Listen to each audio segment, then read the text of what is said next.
Hey guys, Devin from Boostin here again for part 2 of our shifter install video for 1G-2G DSMs as well as the Mitsubishi Evolution series shifter kits. Part 1 we talked about installing the cables on the shifter itself and getting all those adjustments correct.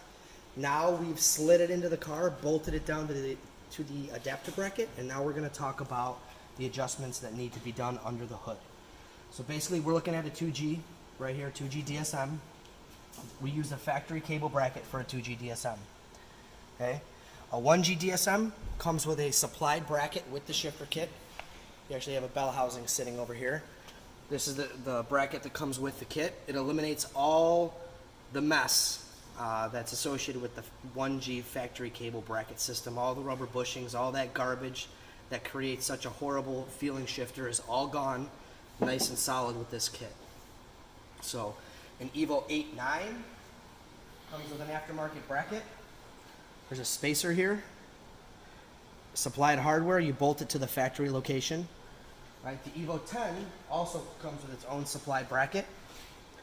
It mounts up in the factory mounting locations, accepts the aftermarket shifter cable. So now that we've got the shifter cable bracket bolted to the transmission, now we're going to talk about the cable adjustments, and they're actually really simple.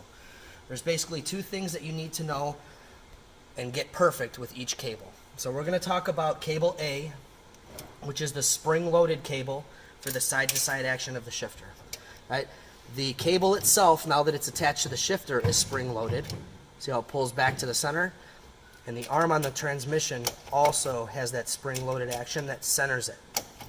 What you want to make sure is that the centering point for the cable matches the centering point for this arm.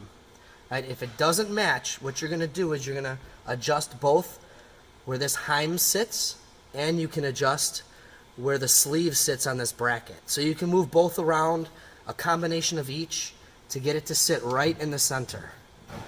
Okay, so basically if you put the cable on, nothing has to move, it slides right on.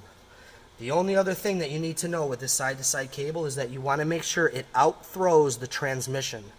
So when the transmission is fully forward, that out-throws the transmission. You can see it goes a little bit further than the arm. Same thing in the opposite direction. Push the arm, it stops right here. The transmission actually, or the shifter I should say, and the cable out-throws the transmission. So you never want the cable itself to restrict the arm on the trans from moving fully into position. All right, so now that we know that the cable moves further than the trans in both directions and the center is matched up, we're done with that cable. I like to put a little washer on here before my clip. But that's basically it, right? We've got the side-to-side cable. Now that's going to apply to, even though you have an Evo 8-9, it's the same way. You find the spring-loaded cable, you find the spring-loaded arm, you make a match, and you make sure that the arm overextends the trans in both directions, right? Same thing with the Evo 10. Spring-loaded cable, spring-loaded arm, same two principles. If you do those two principles with the side-to-side cable, it's impossible to get it wrong, okay? So that's the side-to-side one. Now we're going to worry about the cable that shifts gears, right? Now, the 1G actually has an extra component for this arm. If we can go back over to the bell housing, right? The reason 1G DSMs shift like a semi-truck is because this distance is so large, right, from the pivot point of the arm. So you have to shift real big to get it into gear. What we do to fix that is we change the mounting point for the shifter cable. Right? The factory dimension is about 3.2 inches. What we do is we change it, and you want to drill a new hole center to center at 2.5 inches. So you want to find the center of this, right? 2.5 inches away, you drill a hole, and we have a new pin that is supplied with the kit. Okay, this pin goes in from the bottom.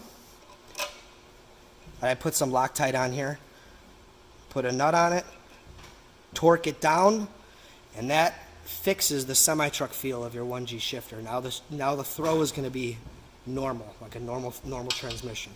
Right? If you want to, you can cut this off so it looks real sleek. If you got a race car or something, I'd probably cut that off. If it's a street car, you don't really care, maybe leave it. You can always weld it back on later.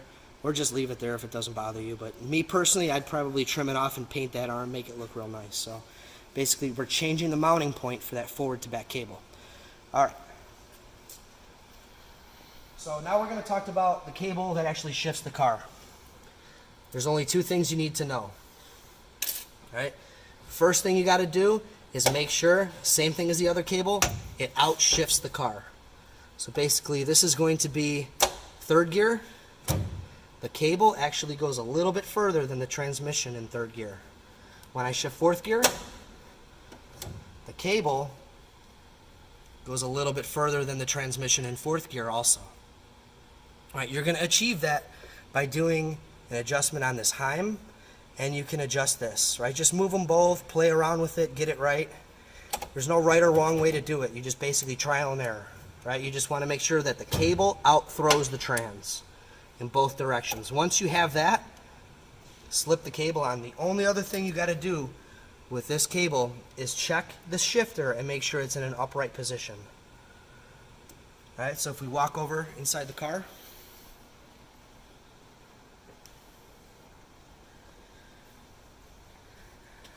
shifter's sticking straight up, so we're looking good, right?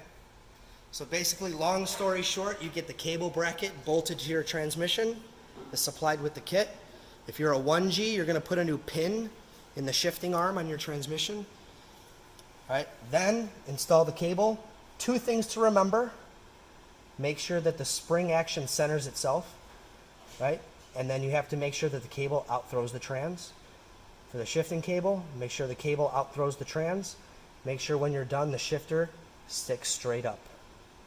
So once you've got this done, you guys are ready to enjoy your shifter. Have some fun with it. We're going to do a part 3 talking about the lockout protections and the money shift protections and how to make sure those are set up properly. So we'll see you guys for part 3 here in a couple days.